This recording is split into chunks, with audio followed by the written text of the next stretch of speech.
ಆತ್ಮೀಯ ವೀಕ್ಷಕರೇ, Royce and creations YouTube ಚಾನಲ್ಗೆ ನಿಮಗೆ ಸ್ವಾಗತ. ಇಂದಿನ ಈ ವಿಡಿಯೋದಲ್ಲಿ 7ನೇ ತರಗತಿಯ ದ್ವಿತೀಯ ಸಂಕಲನಾತ್ಮಕ ಮೌಲ್ಯಮಾಪನ SA2 ಪ್ರಶ್ನೆ ಪತ್ರಿಕೆ ಮಾರ್ಚ್ 2026 ವಿಜ್ಞಾನ ಮಾದರಿ ಪ್ರಶ್ನೆ ಪತ್ರಿಕೆ ಅವುಗಳ ಸಂಪೂರ್ಣ ಕೀ ಆನ್ಸರ್ಸ್ ಜೊತೆ ವಿಶ್ಲೇಷಣೆ ಮಾಡ್ತಾ ಇದ್ದೀವಿ. ಯಾರೆಲ್ಲ ಮೊದಲ ಬಾರಿ ನಮ್ಮ ಚಾನಲ್ ನೋಡ್ತಾ ಇದ್ದೀರಾ ಸಬ್ಸ್ಕ್ರೈಬ್ ಮಾಡಿ ಹಾಗೂ ನಿಮ್ಮ ಫ್ರೆಂಡ್ಸಿಗೆ ಶೇರ್ ಮಾಡಿ. ಸೊ ನಿಮಗೆ ಈಗ ಆಲ್ರೆಡಿ ಎಲ್ಲ ಮಾಡಲ್ ಕ್ವಶನ್ ಪೇಪರ್ಸನ್ನು ನಮ್ಮ ವಿಡಿಯೋನಲ್ಲಿ ಹಾಕಿದ್ದೀವಿ, ಚಾನಲ್ನಲ್ಲಿ ಹಾಕಿದ್ದೀವಿ ಮಕ್ಕಳ. ಸೊ ವಿಡಿಯೋನ ಪೂರ್ತಿಯಾಗಿ ನೋಡಿ ಎಕ್ಸಾಮ್ಗೆ ಪ್ರಿಪೇರ್ ಆಗಿ ಅಂತ ಹೇಳ್ತಾ ವಿಡಿಯೋನ ಪ್ರಾರಂಭಿಸ್ತಾ ಇದ್ದೀವಿ. ಸೊ ಫಸ್ಟ್ ಮೇನ್ ಕೆಳಗಿನವುಗಳಲ್ಲಿ ಪ್ರತಿಯೊಂದಕ್ಕೆ 4 ಉತ್ತರ ನೀಡಿದ್ದು ಸರಿಯಾದದ್ದನ್ನು ಆರಿಸಿ ಬರೆಯಿರಿ ಅಂತ ಹೇಳಿ ಕೇಳಿದ್ದಾರೆ.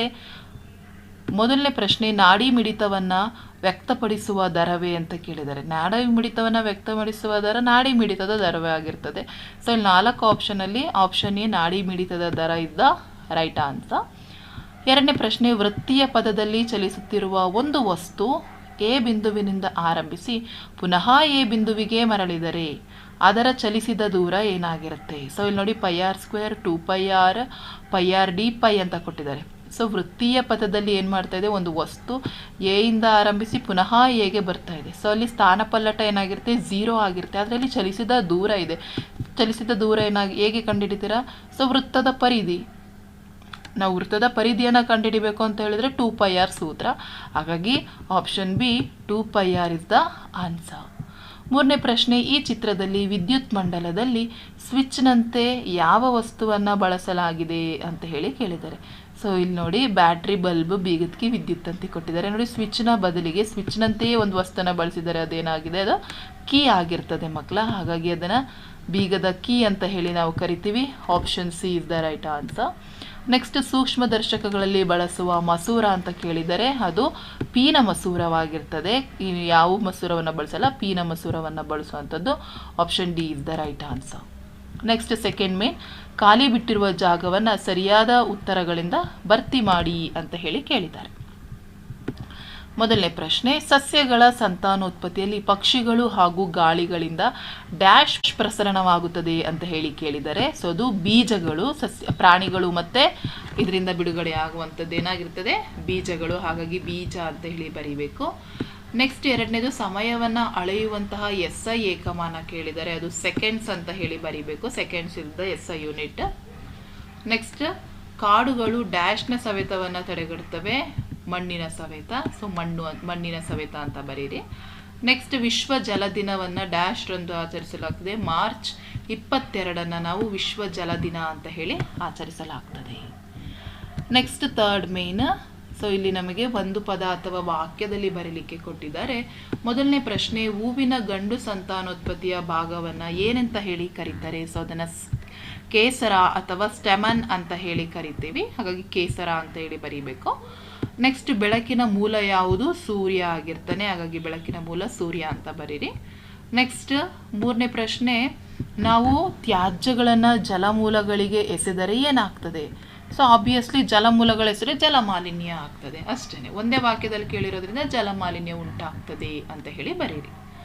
ನಾಲ್ಕನೇ ಪ್ರಶ್ನೆ, ಮರಗಳಿಂದ ದೊರೆಯುವ ಒಂದು ಉತ್ಪನ್ನವನ್ನು ತಿಳಿಸಿ ಅಂತ ಹೇಳಿ ಕೇಳಿದ್ದಾರೆ ಮಕ್ಕಳ. ಸೊ ಮರದ ಸಾಮಗ್ರಿಗಳಿರ್ಬೋದು, ಹಣ್ಣು, ಅವುಗಳ ಔಷಧಿಗೆ ಬಳಸ್ತೀವಿ. ಸೊ ಯಾವುದಾದ್ರೂ ಒಂದನ್ನು ಬರೆದ್ರೆ ನಿಮಗೆ ಅಂಕಗಳು ಸಿಗ್ತದೆ. ನೆಕ್ಸ್ಟ್, ಕೆಳಗಿನ ಪ್ರಶ್ನೆಗಳಿಗೆ 2-3 ವಾಕ್ಯಗಳಲ್ಲಿ ಉತ್ತರಿಸಿ ಅಂತ ಕೇಳಿದ್ದಾರೆ ಮಕ್ಕಳ. ಇಲ್ಲಿ 10 ಪ್ರಶ್ನೆಗಳು ಬರ್ತದೆ. ಮೊದಲನೇ ಪ್ರಶ್ನೆ, ಅಪಧಮನಿ ಮತ್ತು ಅಭಿಧಮನಿಗಳ ವ್ಯತ್ಯಾಸವನ್ನು ಪಟ್ಟಿ ಮಾಡಿ ಅಂತ ಹೇಳಿ ಕೇಳಿದ್ದಾರೆ ಮಕ್ಕಳ. ಸೊ ಫಸ್ಟ್ ನಾವು ಅಪಧಮನಿ ಮತ್ತು ಅಭಿಧಮನಿಗಳನ್ನ ಬರ್ಕೊಳ್ಳೋಣ. ಸೊ ಇಲ್ಲಿ ನೋಡಿ, ಅಪಧಮನಿಗಳು ರಕ್ತವನ್ನು ಹೃದಯದಿಂದ ಹೊರಗೆ ಸಾಗಿಸ್ತವೆ. ಅಭಿಧಮನಿ ರಕ್ತವನ್ನು ಹೃದಯದ ಕಡೆಗೆ ತಟ್ಟುತ್ತದೆ. ಅಪಧಮನಿಗಳು ಗೋಡೆ ದಪ್ಪದಾಗಿರ್ತದೆ, ಅಭಿಧಮನಿಗಳ ಗೋಡೆ ತೆಳ್ಳದಾಗಿರ್ತದೆ. ಸೊ 2 ಪಾಯಿಂಟ್ಸ್ನ ನೀವು ಕಂಪಲ್ಸರಿ ಬರೀಲೇಬೇಕಾಗಿರ್ತದೆ ಮಕ್ಕಳ. ನೆಕ್ಸ್ಟ್ ಎರಡನೇ ಪ್ರಶ್ನೆ, ಮಾನವನ ವಿಸರ್ಜನಾಂಗ ವ್ಯೂಹ ಒಳಗೊಂಡಿರುವಂತಹ ಭಾಗಗಳು ಯಾವ್ಯಾವು ಅಂತ ಕೇಳಿದ್ದಾರೆ. ಸೊ ಯಾವಪ್ಪ ಅಂದರೆ ಮೂತ್ರಪಿಂಡ, ಮೂತ್ರನಾಳಗಳು, ಮೂತ್ರಾಶಯ ಮತ್ತು ಮೂತ್ರದ್ವಾರ ಅಥವಾ ಯುರೇತ್ರ ಅಂತ ಹೇಳಿ ಕರಿತೀವಿ. ನೆಕ್ಸ್ಟ್ ಮೂರನೇ ಪ್ರಶ್ನೆ, ಸಮರೂಪದ ಚಲನೆಯು ಪ್ರಯಾಸವಿಲ್ಲದ ಚಲನೆ ಎನ್ನುತ್ತಾರೆ ಏಕೆ? ಸೊ ಸಮಾನ ಸಮಯಾಂತರಗಳಲ್ಲಿ ಸಮಾನ ದೂರವನ್ನು ಕ್ರಮಿಸಿದರೆ ಅದನ್ನು ಸಮರೂಪದ ಚಲನೆ ಅಂತೀವಿ.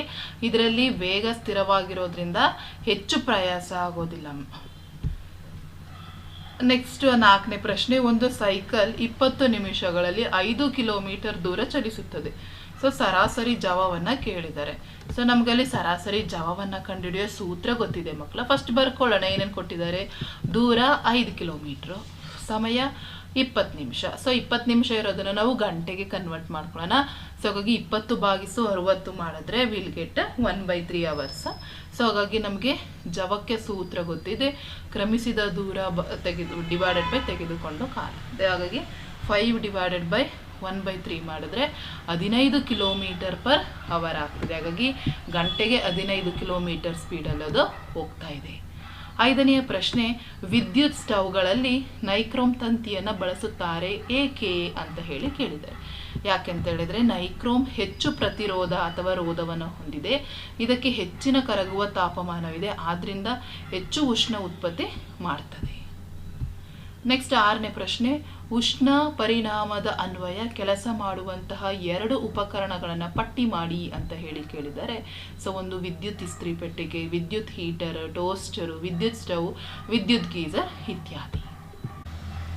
ನೆಕ್ಸ್ಟ್ 7ನೇ ಪ್ರಶ್ನೆ, ಸಮತಲ ದರ್ಪಣದ ಉಪಯೋಗಗಳು ಏನೇನು ಕೇಳಿದ್ದಾರೆ.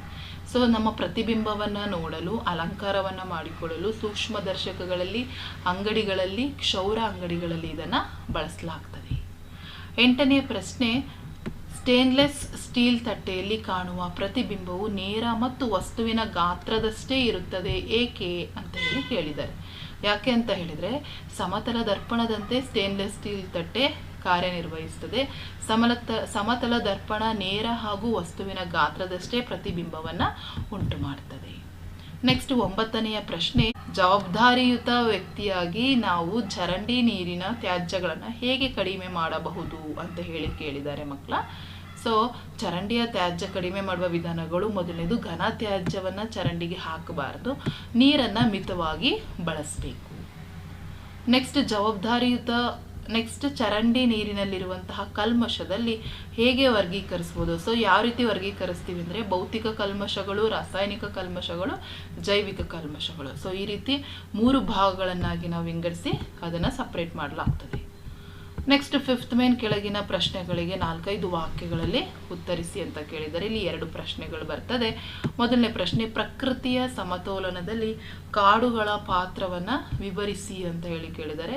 ಸೊ ಪ್ರಕೃತಿಯ ಸಮತೋಲನದಲ್ಲಿ ಕಾಡುಗಳ ಪಾತ್ರ ಏನಪ್ಪಾ ಅಂದರೆ ಅರಣ್ಯವು ಪರಿಸರದ ಸಮತೋಲನವನ್ನು ಕಾಪಾಡ್ತದೆ, ಮಣ್ಣಿನ ಸವೆಯುವಿಕೆಯನ್ನು ತಡೆಯುತ್ತದೆ, ವನ್ಯಜೀವಿಗಳ ಆಶ್ರಯ ತಾಣವಾಗಿದೆ, ಮಾನವ ಅನೇಕ ಅಗತ್ಯಗಳನ್ನು ಪೂರೈಸುತ್ತದೆ, ಆಮ್ಲಜನಕದ ಸಮತೋಲನದಲ್ಲಿ ಮುಖ್ಯ ಪಾತ್ರ ವಹಿಸಿದೆ, ಜಲಚಕ್ರದ ಭಾಗವಾಗಿದೆ.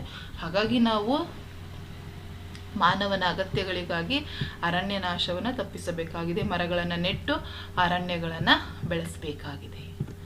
ನೆಕ್ಸ್ಟ್ ಅದರಲ್ಲಿ 2ನೇ ಪ್ರಶ್ನೆ, ಸಸ್ಯದಲ್ಲಿ ನಿಷೇಚನ ಕ್ರಿಯೆ ತೋರಿಸುವ ಚಿತ್ರ ಬರೆದು ಭಾಗಗಳನ್ನು ಗುರುತಿಸಿ ಅಂತ ಹೇಳಿ ನಮಗೆ ಕೇಳಿದ್ದಾರೆ ಮಕ್ಕಳ.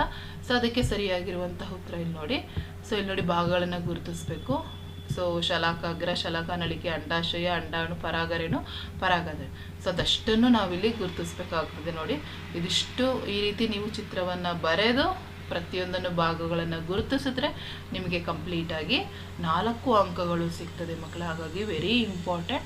ಸೊ ಮಿಸ್ ಮಾಡ್ಕೊಬೇಡಿ. ಸೊ ಇದೇ ಪ್ಯಾಟ್ರನಲ್ಲಿ ನಿಮ್ಮ ಫೈನಲ್ ಎಕ್ಸಾಮ್ಗೆ ಕೇಳ್ತಾ ಇದ್ದಾರೆ ಮಕ್ಕಳ. ಹಾಗಾಗಿ ಈ ಒಂದು ಕ್ವಶನ್ ಪೇಪರ್ ನಿಮಗೆ ಬಹಳ ಮುಖ್ಯವಾಗಿರ್ತದೆ. ಸೇಮ್ ನಿಮ್ಮ ಬ್ಲೂ ಪ್ರಿಂಟ್ ಇದೆ ಮಕ್ಕಳ. ಸೊ ಬ್ಲೂ ಪ್ರಿಂಟ್ ಎಲ್ಲವನ್ನು ನೋಡ್ಕೊಳ್ಳಿ. ಸೊ ನಿಮಗೆ ಡಿಸ್ಕ್ರಿಪ್ಷನಲ್ಲಿ ಎಲ್ಲ 7th ಎಲ್ಲ ಬ್ಲೂ ಪ್ರಿಂಟ್ಗಳನ್ನು ಮತ್ತು ಕ್ವಶನ್ ಪೇಪರ್ಸನ್ನು ಹಾಕಿರ್ತೀವಿ. ನೋಡಿಕೊಂಡು ಎಕ್ಸಾಮ್ಗೆ ಪ್ರಿಪೇರ್ ಆಗಿ ಅಂತ ಹೇಳ್ತಾ ವಿಡಿಯೋ ಎಂಡ್ ಮಾಡ್ತಾ ಇದ್ದೀವಿ. Thank you for watching this video.